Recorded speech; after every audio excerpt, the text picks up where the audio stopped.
Hi, welcome to this video tutorial on Excel's charts. If you're looking more for an intro to Excel, I encourage you to check out our Excel formatting video. If you want to learn about how these numbers were generated, I encourage you to check out our Excel functions and our Excel formulas video as well. But if you are familiar with those topics, we could continue on with Excel charts. In front of us, we have this budget that was created on Excel. We have different categories of rent, food, transportation, household items, and miscellaneous items. We also have it separated in weeks. We also have the average, min, and max of each category here. So for example, for rent, the first week we didn't pay anything, neither did we do the second nor the third week. But in week 4 we paid our rent for $800, and the average of our rent for each week is $200.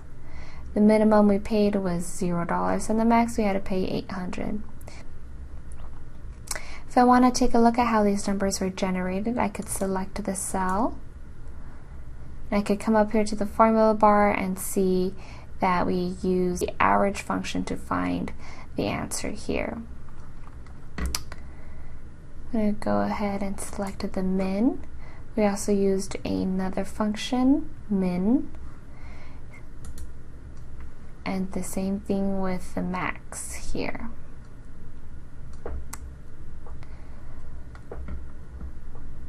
If you want to review these functions, feel free to check out our Excel functions video. In this May expense spreadsheet, we also have the total spent per week. So $268 is the sum of week 1. And I could see the way the answer was generated was using the function equals sum. 85 is the sum of week 2, 83 is the sum of week 3, and 915 is the sum of week 4. And now here we have a nice chart of how much we spent per each category. So for rent, I spent a total of $800. Here's a total for food, transportation, household items, and miscellaneous. And for this activity, my May budget was $2,000 and I only spent $1,351, and it seems that I do have extra money, and this answer was generated by, if I select the cell, come up here to the formula bar, B21 minus B22. So this is B21 was subtracted by B22. And that is how we got our answer for extra money. I'm going to come up here to the formula bar and just hit enter, just since I'm done looking at that cell.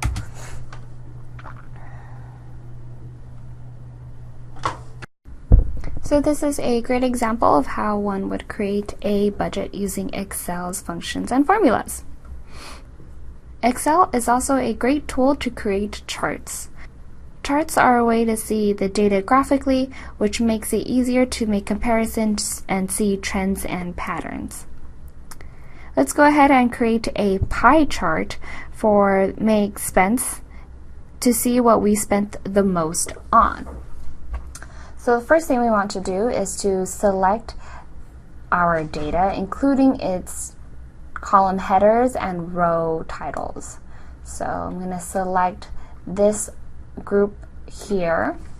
Alright, and then now I'm going to go ahead and click on the Insert tab up here, and then there is a whole section dedicated to different types of charts that Excel provides.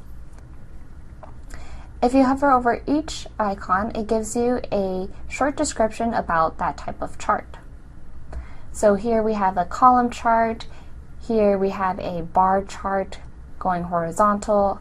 We have a couple of trends here going on, especially with this line chart is also a common one.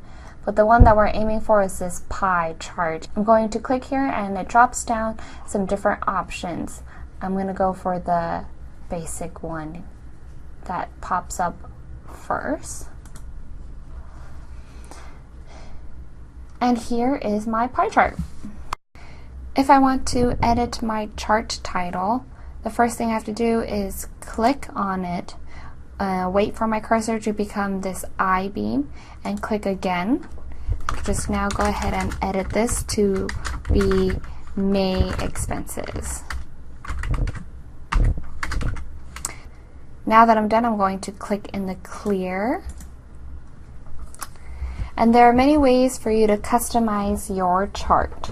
The first thing I want to look at is under the Design tab under the Chart Tools. We have something called Add Chart Element.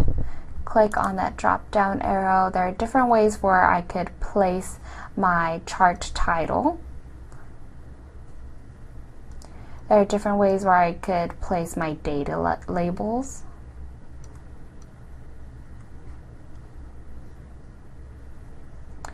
And my legend.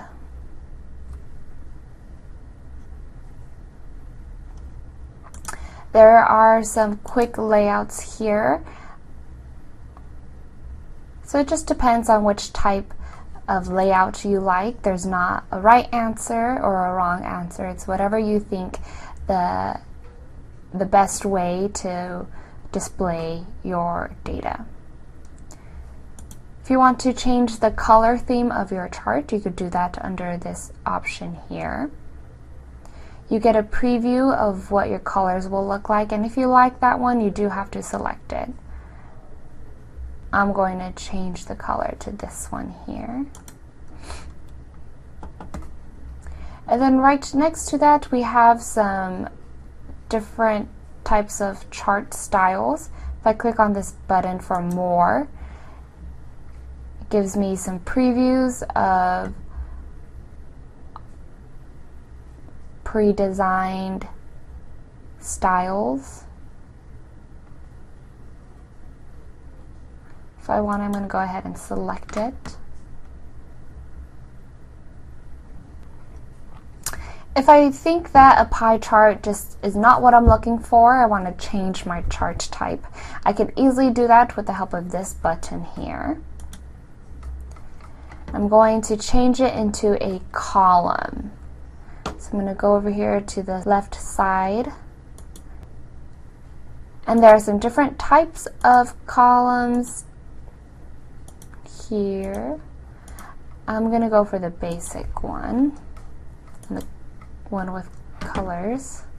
Click on OK for it to transition. If I want to move my chart around, I've got to wait till my cursor becomes this white arrow and four-headed pronged arrow.